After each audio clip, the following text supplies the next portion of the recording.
কংগ্রেসের মেয়াদ শেষ হচ্ছে 2026 সালের 31 ডিসেম্বর। মেয়াদের এখনও 1 বছর থাকলেও তার উত্তরসূরি কে হবেন তা নিয়ে ইতোমধ্যেই শুরু হয়েছে জল্পনা। জাতিসংঘের মহাসচিব কিভাবে নির্বাচিত হন?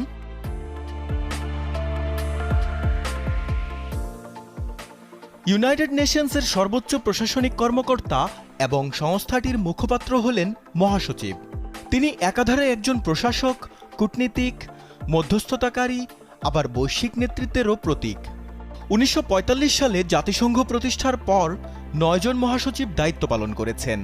একজন মহাসচিবের মেয়াদ 5 বছর এবং তিনি সর্বোচ্চ 2 মেয়াদের দায়িত্ব পালন করেন।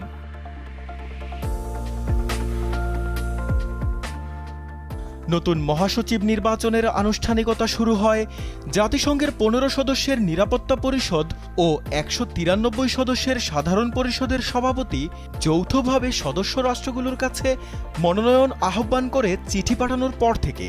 নির্বাচনে অংশ নিতে প্রার্থীকে অবশ্যই কমপক্ষে একটি সদস্য রাষ্ট্রের পক্ষ থেকে মনোনীত হতে হবে।